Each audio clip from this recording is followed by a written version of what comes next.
Hello, friends, and welcome back to Hot Air with me, Joshua Robert. Before we get into all the good of this episode, just letting you know, this was originally going to be the first episode of Hot Air. This was going to be the big launch. And there was something about it once I went through and was editing that I was like, it just doesn't feel like the episode you're going to start with. It just didn't feel right. And I'm glad that I kind of put it on the back burner and let the first episode speak for itself. So you're not in the Twilight Zone when you're listening to it and I reference, the first episode of Hot Air, the beginning of something new, the first go ahead of this crazy project. You're not imagining things. It is indeed episode 3, but it was going to be episode 1. And that being said, I am joined by my friend Brittany, and we're talking all things therapy, Limerence. And if you don't know what that is, join the club because I had no idea, but I'm glad I know it now.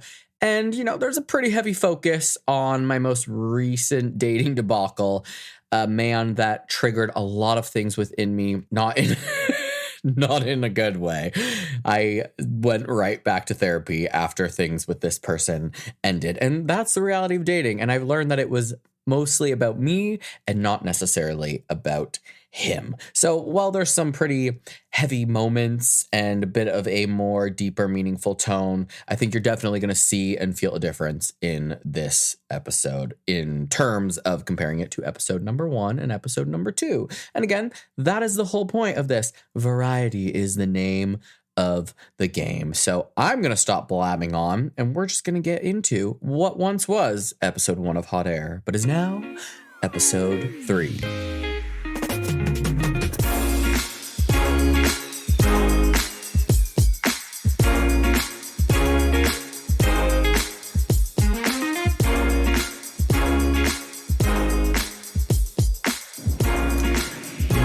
Are just going to get into it. It's been so long. It sounds funny. Does it sound funny? I don't know. Does it sound funny? I can't hear anything but the sound of my own voice. You can't. You're absolutely correct. Okay. That should be good. Okay. That's better. Okay. It's been what's that saying? 87 It's been 87 years since we podcasted together. Cheers again. Cheers.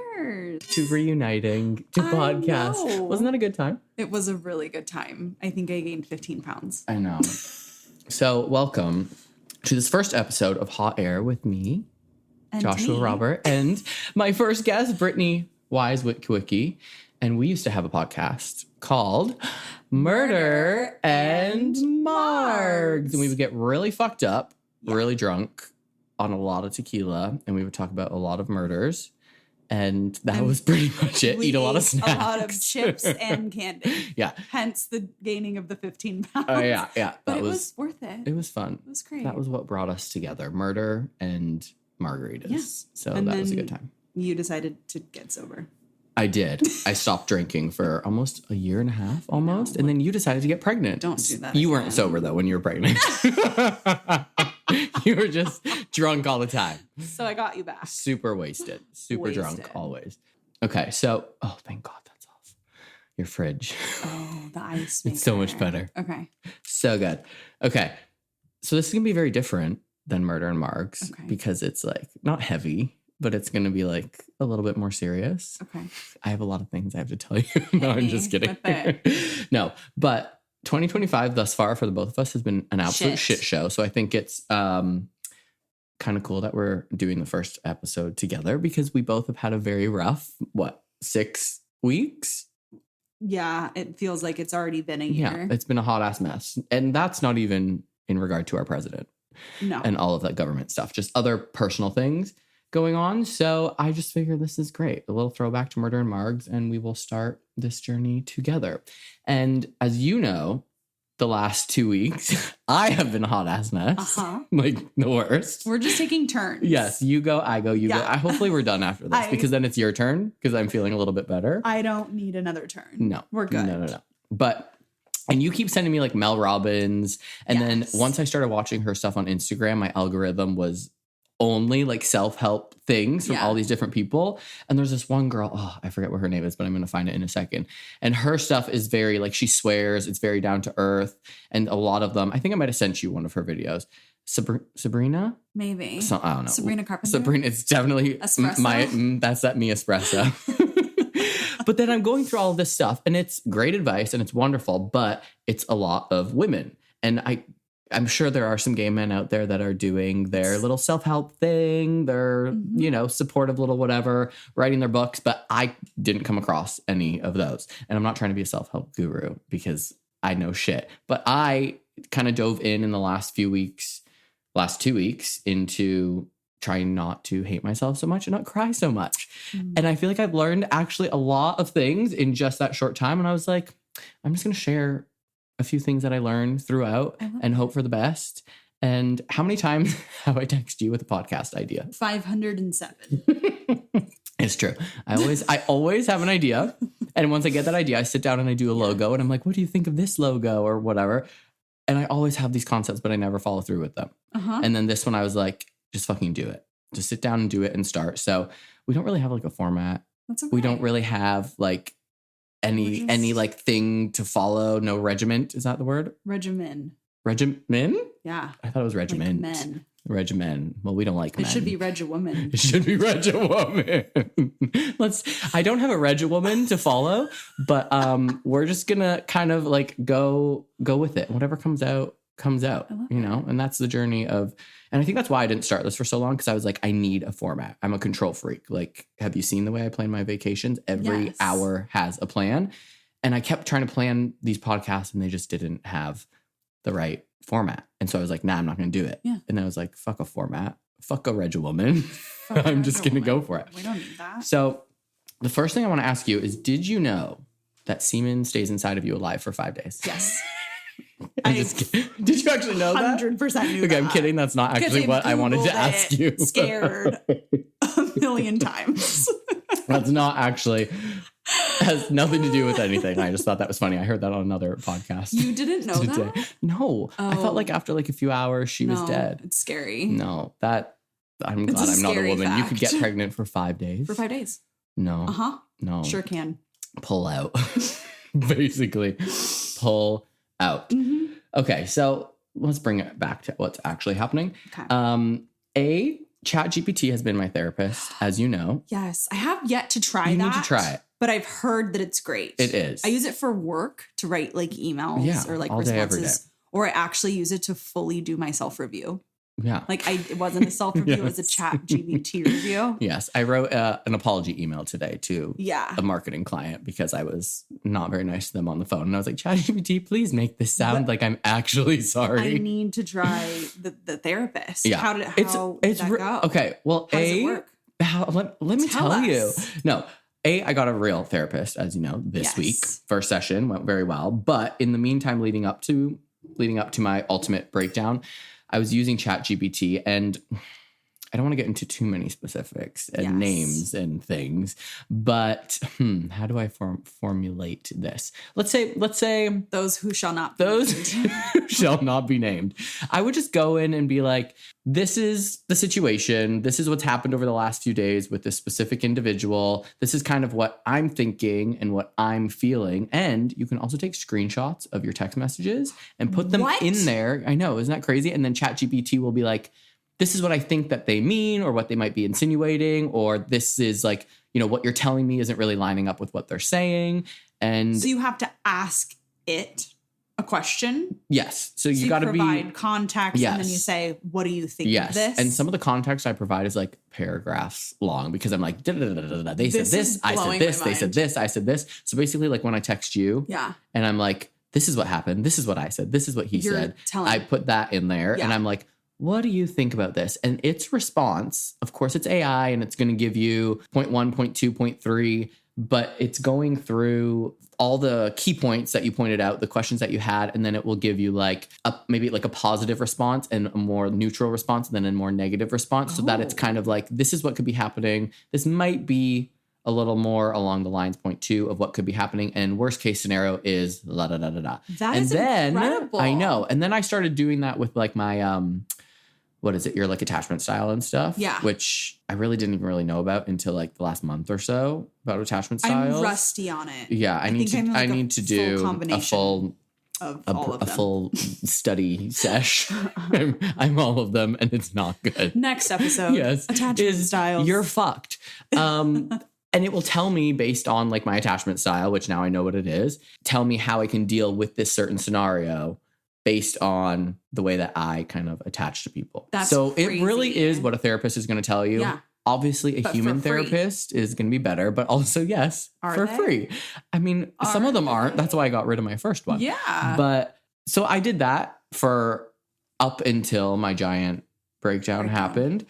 And then I was like, you got to call that actual therapist, that real human, because this is like next level. I have never cried so much in my life. I'm aware. In the last 2 weeks. I'm sitting there at my computer, typing away, working on this marketing project, and literally every 30 minutes, like, you know, when your chin starts shaking? Oh, yes. And you're like, it's coming. Uh-huh. I would get up and I would like walk to my bedroom and then back to the living room, walk to my bedroom, back, like, what is that called? Pacing? Yes, I was pacing like a motherfucker.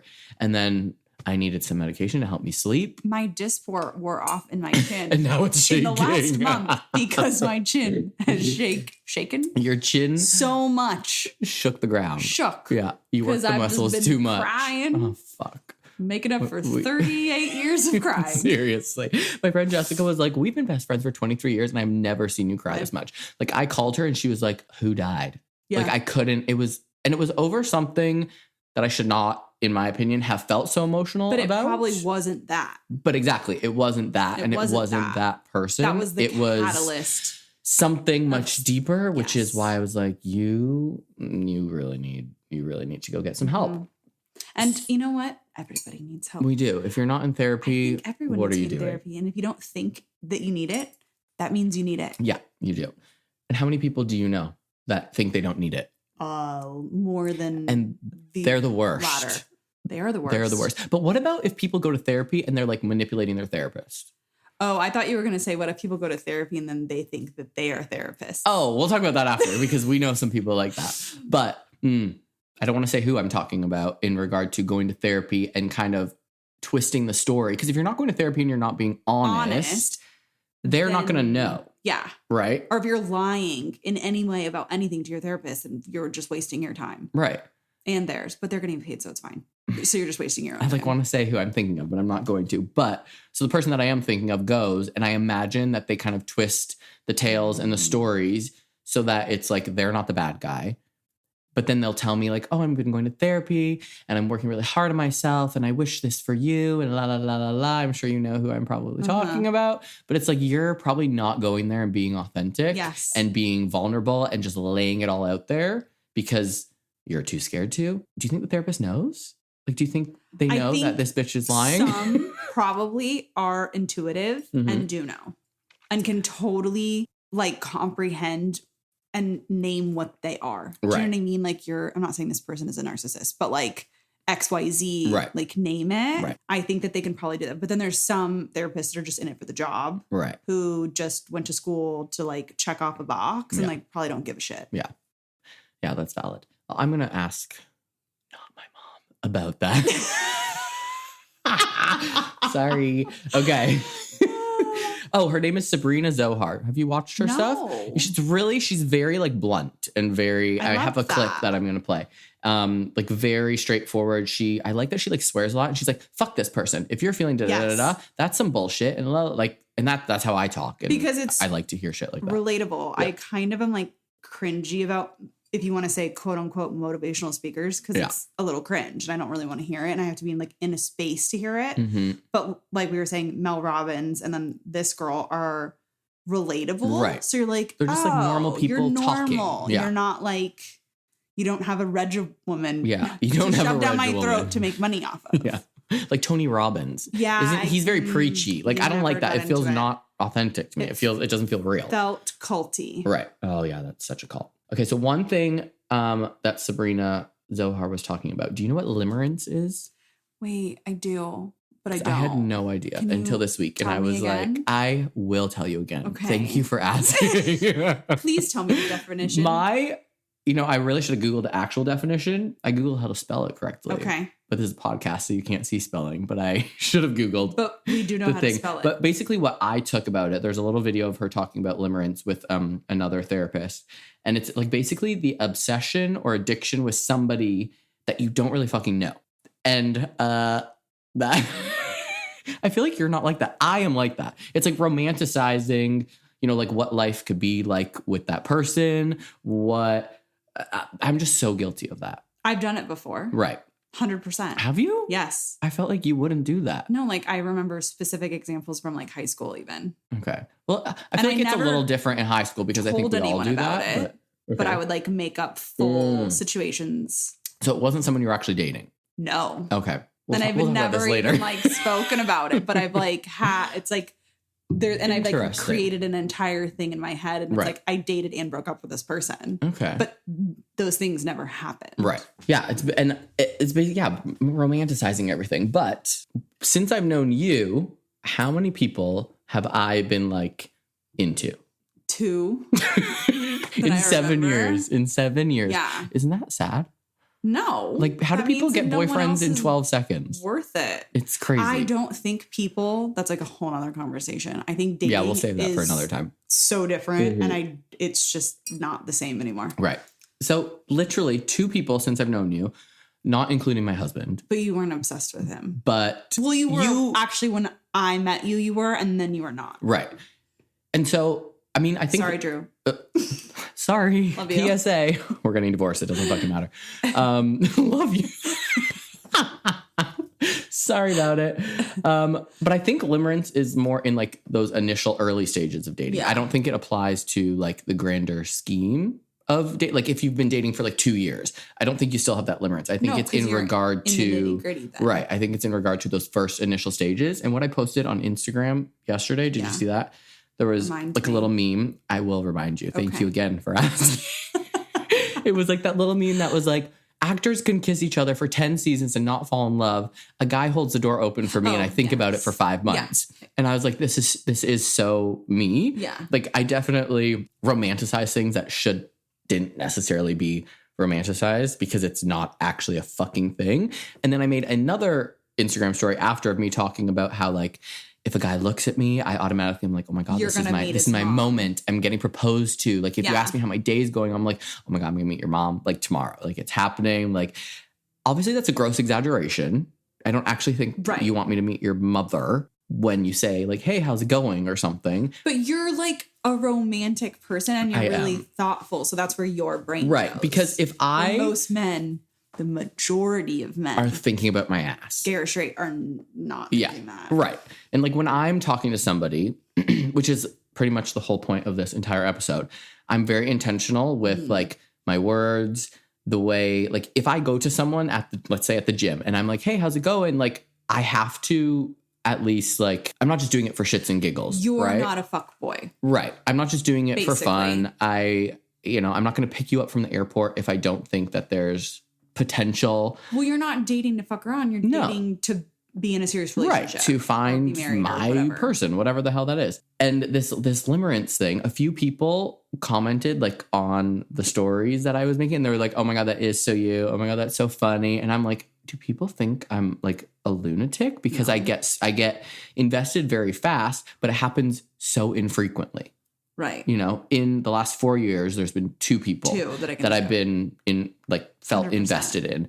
Granted, the second one it was all virtual, right? It was only texting for the first 3 months, which is a long time to text somebody like every day for 3 months. But the first one was weird because it was like a movie. Oh, it was like all magical. The stars aligned and like these really crazy scenarios, and it was like a movie. Yeah, speaking of meeting someone's mother, I had dinner with his mom on our second time hanging out.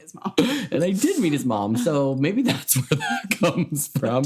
But he love bombed the shit out of me, right? Like which in retrospect, red flag. Which is a red flag. At the time, I had no idea. I had never been really love bombed before. I don't think anyway. Maybe a little bit from my ex-husband, but I've never been in that situation where, like, remember he sent me, like, they were like a $300 flowers for my birthday. And this was like 2 weeks after we met. And then took me to fucking Beyonce in the front row. Like, are you kidding me? In Atlanta. And introduced me to all of his friends. We spent multiple days with his friends running around the city. And I was like, whoa. Like, he literally told me, you're going to be my next husband. Because he was also getting divorced. Well, I was invested. Yeah. I think everyone was.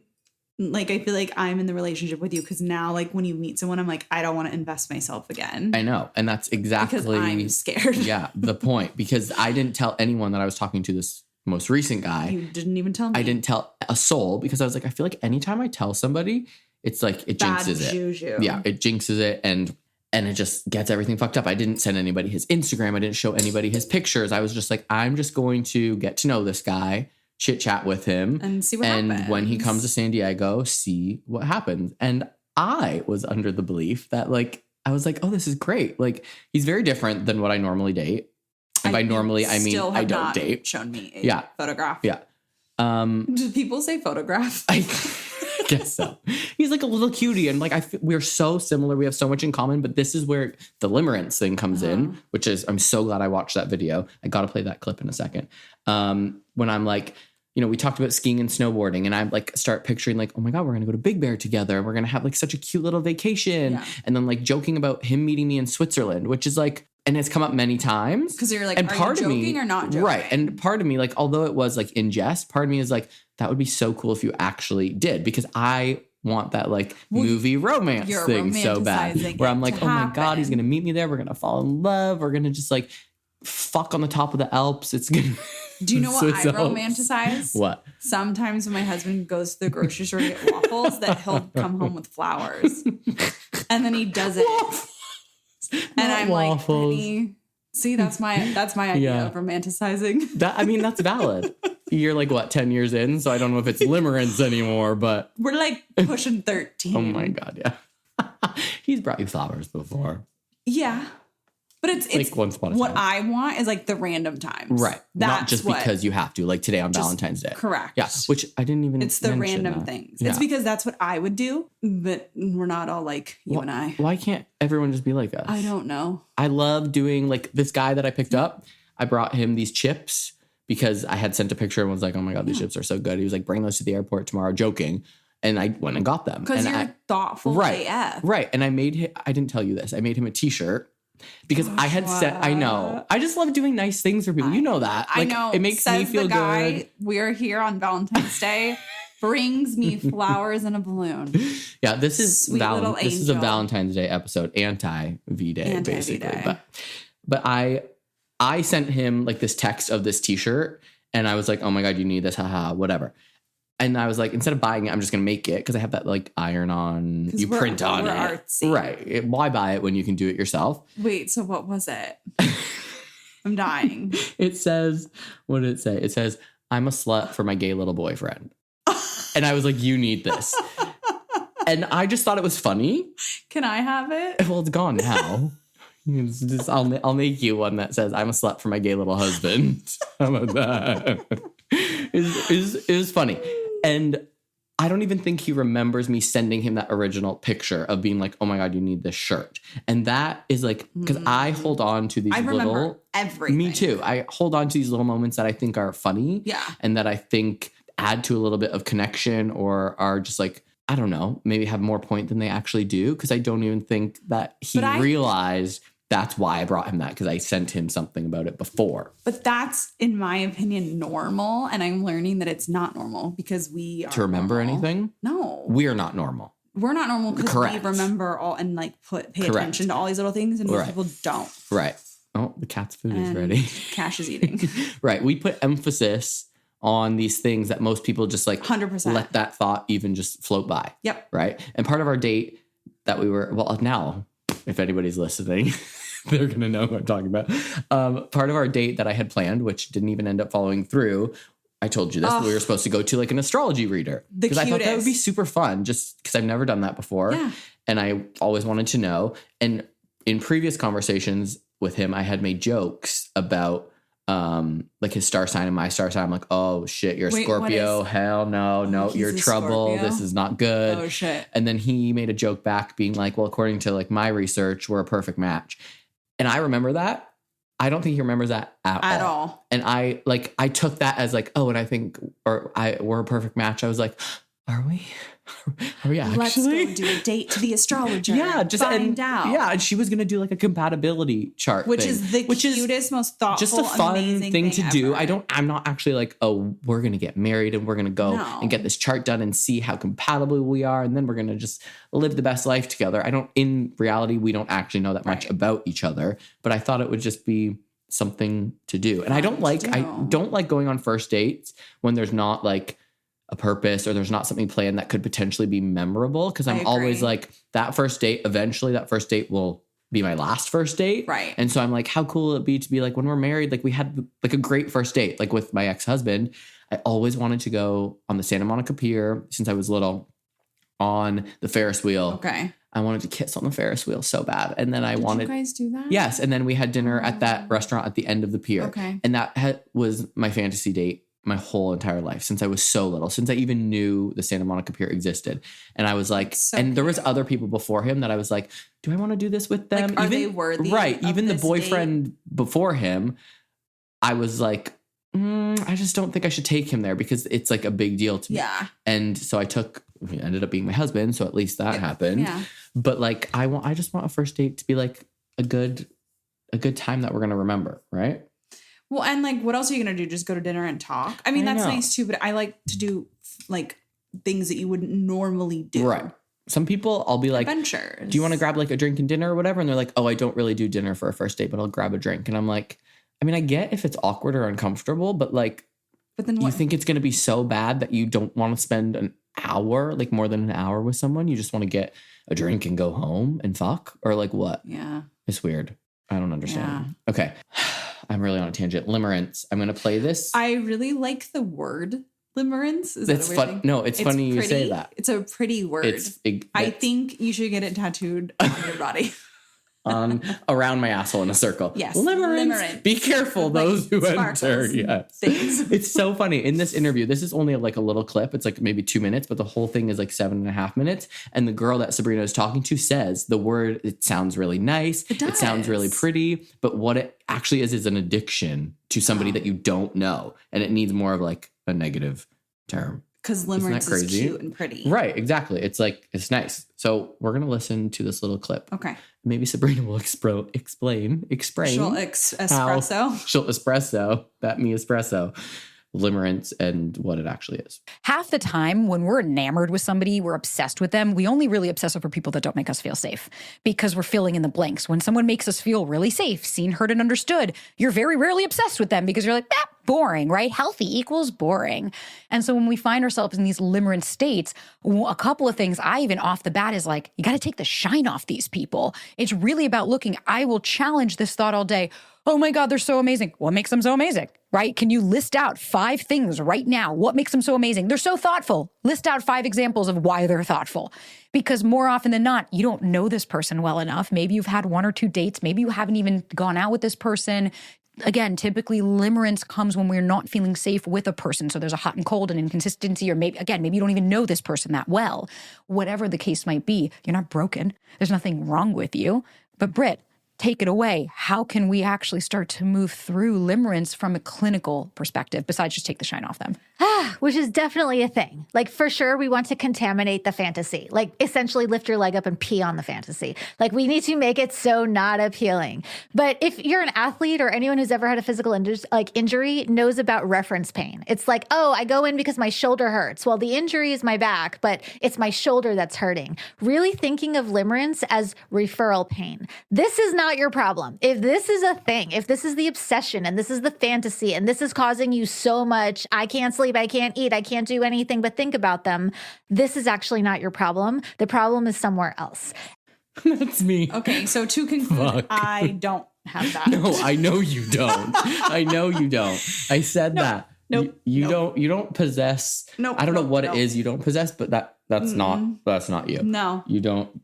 That's just not you. No. That is me, because I am a skinny ass bitch for not being able to sleep and or eat or do anything productive the last 2 weeks. Like, my gym routine was off. Everything was off. But from that, I was like, as soon as I heard that, I was like, that is so me. But when she said the 5, come up with like 5 reasons why you think that you like them. Yeah. And then 5 reasons, if they're thoughtful, 5 reasons why they've been thoughtful. And I sat there and I was like, my reasons for liking him were like wonderful sense of humor, like so fucking funny. I could probably list 70 things that he has said or done. We have very similar senses of humor.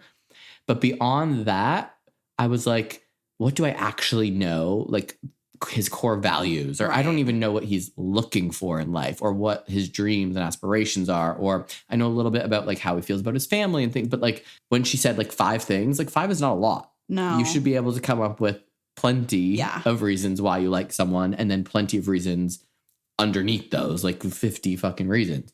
My 13th reason. Your 13th reason why. 13th reason why fucked me up. But I was like, that is such a wonderful thing to think of. And she's like, take the shine off of them, you know, lift your leg up and piss on it. It's like, what makes these people so fucking special? That you go out of your way and go through all of this. Right. When they're not. When they are absolutely not. They're, why am I holding my hands in a heart? I have no idea. They are not. Oh, also, this is the millennial way to do a heart. I know. I don't even know how to do them. If we had a Patreon and a video, we could show people, but we don't. Whatever. But we don't. Fuck this. But it's some other way. Anyways. But I was like, why am I putting him on this pedestal? I do think that I did like him. I do like him. Yeah. And I think that I romanticize a lot of things. I do think maybe if he lived here, doesn't live here, maybe things would be different. But I also don't even know, like, I don't even know if he likes me, really, in reality. I think that the humor probably got you. Humor I would always be fucks similar me up. to that. Mm-hmm. So you put that above everything else. Always. But there wasn't anything else. And so it was like the humor for you. No, I mean, I just want to laugh and like have fun and whatever. And there's so much more to learn about someone. But this one guy, Jonathan, we've talked about him before. And you're like, Jonathan? What? This was so long ago when I worked on the cruise ships. But he was not physically attractive. Not cute at all, but he was so fucking goofy and funny. I made him attractive. Yes, and we dated for like a little bit. Meanwhile, he had a boyfriend back home in Argentina, so homewrecker. Awkward. But he was so funny. And then there was this other guy on the cruise ship, TJ, who was straight, and he was like very overweight, but he was so funny. So I like just loved hanging out with him. And I was like, if he was gay, I would have been like, you're so cute, I love you. Yeah, like because there's overall good vibes. Yes, and just. I wonder why that is. Like, why do I just want to, like, laugh all the time? I just want to laugh. I don't want to be serious all the time. Because just goof off and have fun. Life is too serious, so I'd rather just laugh through it than cry through it. Yeah, so. Which is not what we have been doing lately. No, we've been crying through just about everything. And so I was going to go through, like, a list of these, like, little quotes that I found, but I'm only going to go through one, and it ties into basically everything. So that quote is it love or emotional addiction to a pattern of inconsistent attention and affection? Yes. Yes, the answer is option B. Yes. It's that inconsistent fucking attention. It's like as soon as I get that text from whoever it is. It's like a dopamine hit. Yeah.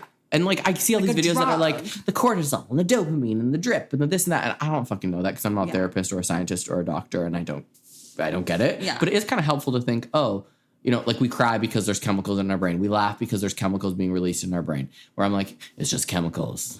It's all just chemicals. Just a bunch of chemicals. Is a little bit helpful. But I am 100% addicted to that inconsistent. Every single person I've been with ever has given me that inconsistent. Even my fucking husband. Yeah. I was just thinking and I'm doing the heart with my hand again. Even him. Yeah. Everybody's done that. And I'm like. So you would hang on to every little thing. Yeah. And so any little good thing, I would just be like, yes, it's great. It's wonderful. And then I would get like a little bit of nothing will trickle off. Even with this most recent guy, the guy 2 years ago, like I get a little bit of something and then they'll disappear, give me nothing. Yeah. But like comment on my Instagram story. We're back. Send me a reel. I'm hooked. Yeah. That drug is like tap that Instagram in my vein, put it in my arm, inject the fuck out of me.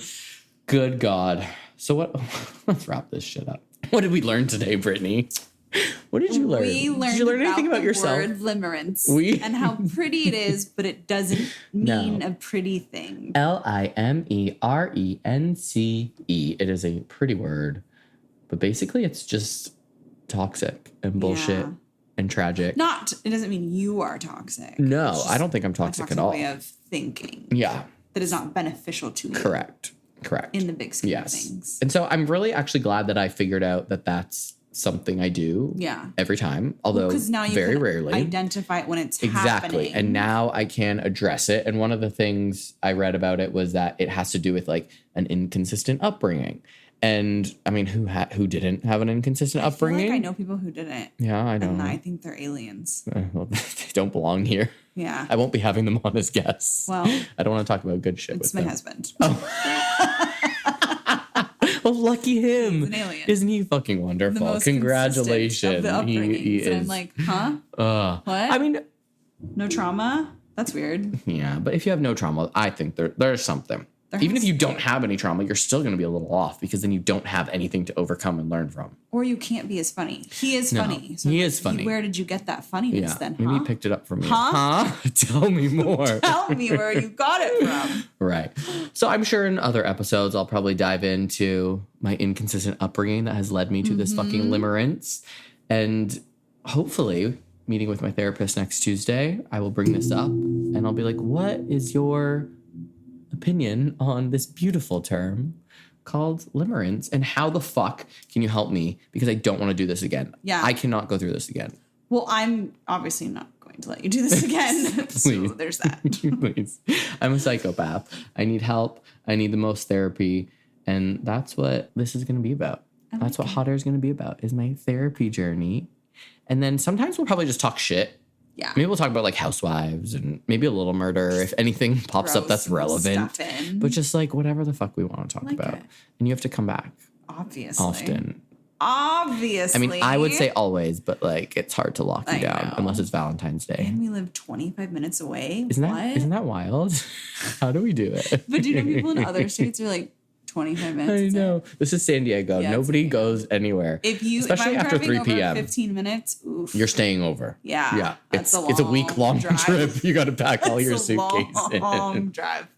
Oh, okay. Well, keep us in your thoughts. Keep me and my limerence in your thoughts and thoughts and prayers. But thanks for joining me to help me kick off the new pod. And you'll return. And until next time, don't fall in love with people you don't fucking know. Wait, I need to take that back. I'm not in love with anyone. Don't have strong feelings for anybody that you don't know. Don't assume you have a connection with somebody. Don't allow yourself. Don't allow your heart to feel anything. And on that note, the end. Goodbye.